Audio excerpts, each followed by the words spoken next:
La consulta popular que citará el gobierno tendrá preguntas para responder sí o no. Entre otras, ya está convenida la de la aprobación de la jornada laboral y las horas extras.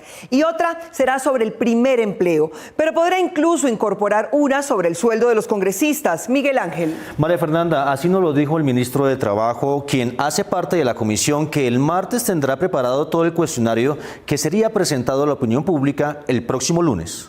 En entrevista con Noticias 1, el ministro de Trabajo, Antonio Sanguino, reveló que ya está elaborado gran parte del texto de la consulta popular y no serían más de 10 preguntas de respuesta sí o no que se les consultará a los colombianos. Esas preguntas las vamos a examinar con el presidente de la República a más tardar el día lunes en el Consejo de Ministros que está convocado para ese día, y seguramente el país va a conocer las preguntas en la semana que... Sanguino confirmó una de las preguntas que irá en la consulta. La primera pregunta, que tiene que ver con la jornada laboral. Seguramente habrán otras que tendrán que ver, por ejemplo, con el recargo por horas extras, dominicales y festivos, las medidas de protección reforzada, la licencia de paternidad, la licencia por razones de problemas de las mujeres en su época menstrual. Y aseguró que otra pregunta está relacionada con los derechos del primer empleo. El contrato de aprendizaje de los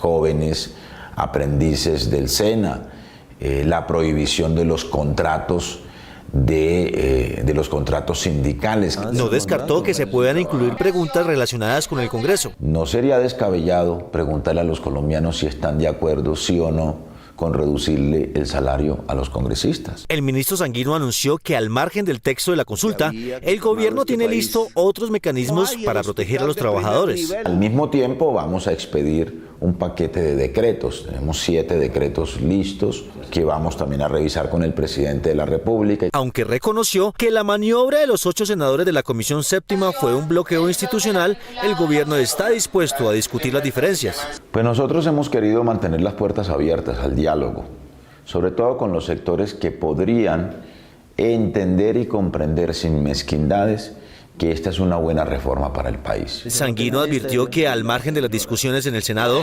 estas no condicionan los planes del gobierno. La decisión de la consulta es una decisión ya tomada. De todas maneras habrá que esperar qué pasa con el trámite de la reforma, si la reforma sigue. El próximo martes habrá 3 ponencias sobre la reforma laboral, la de archivo firmada por 8 senadores y 2 alternativas, la de la senadora Norma Hurtado y el senador Fabián Díaz. La consulta popular a la que ha convocado el presidente Petro será la primera de su género en el país. Tendrá retos políticos para que pueda arrancar y una rigurosa redacción del cuestionario para que no conduzca a equívocos. Hablamos con los expertos en el tema. El presidente de Colombia presentará la convocatoria a una consulta popular. Este anuncio del presidente Petro provocó varias reacciones políticas en la forma en la que se hará, tras conocerse que 8 senadores de la Comisión Séptima firmaron contra la reforma pensional. Esto es una reforma que no genera empleo. Ex registradores delegados en lo electoral consultados por Noticias 1 explican cómo este mecanismo de participación sería implementado. El presidente, con la firma de todos los ministros, pone a consideración del Senado de la República la intención de consultar a la ciudadanía. El Senado de la República tiene un mes para pronunciarse sobre la conveniencia. Estamos hablando que es algo más de 13 millones de ciudadanos que concurran a las urnas como mínimo, y de eso la mayoría vote por el sí. Según el exregistrador Farfán Namen, las respuestas no se pueden prestar a ambigüedades. No se pueden someter al pueblo articulados de proyectos normativos. Tampoco a través de la consulta popular se puede reformar la Constitución.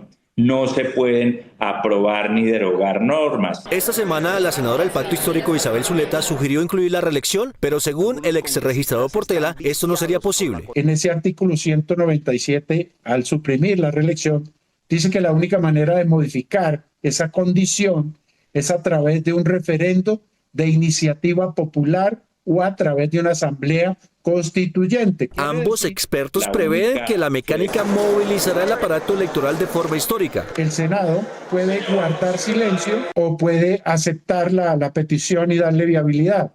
En estos 2 últimos eventos, guardando silencio o aceptándola, la consulta continúa. Esta será una nueva organización de un nuevo proceso electoral independiente de carácter nacional. Según el ministro de Trabajo, Antonio Sanguino, las preguntas de la consulta serán socializadas mañana en el Consejo de Ministros con el presidente Gustavo Petro. El gobierno prometió escriturar 3 millones de hectáreas de tierra a los campesinos que no la tuvieran, pero la ministra de Agricultura asegura que lo que se podrá lograr serán 1,5 millones y que no toda la ofrecida por Fedegan era cultivable o comprable.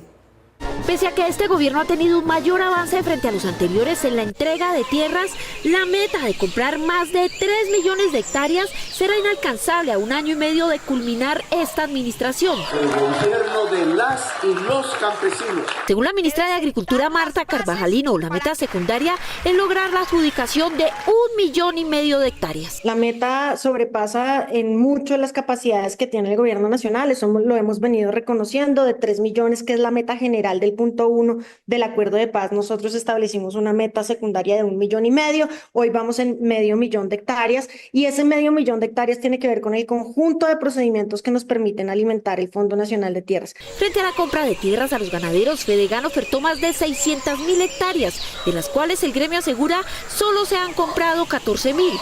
La razón, según el gobierno, es que muchos predios no cumplían con los requerimientos. Uno encuentra que, primero, los suelos no tienen la vocación necesaria, o segundo, los suelos no tienen la formalidad registral o no tienen la formalidad catastral. Nosotros no compramos todo lo que se oferta. Nosotros compramos las tierras que tienen capacidad productiva. Sin embargo, este reciente informe de la Contraloría advierte sobre adquisiciones de predios en diversas regiones inadecuados para cultivos y ganadería.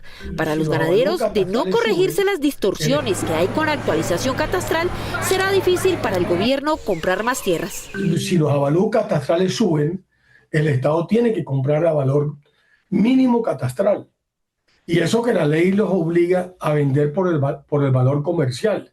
Pero si los avalúos catastrales, como lo vengo diciendo, están por encima del valor comercial, entonces para el Estado va a ser mucho más difícil comprar los predios.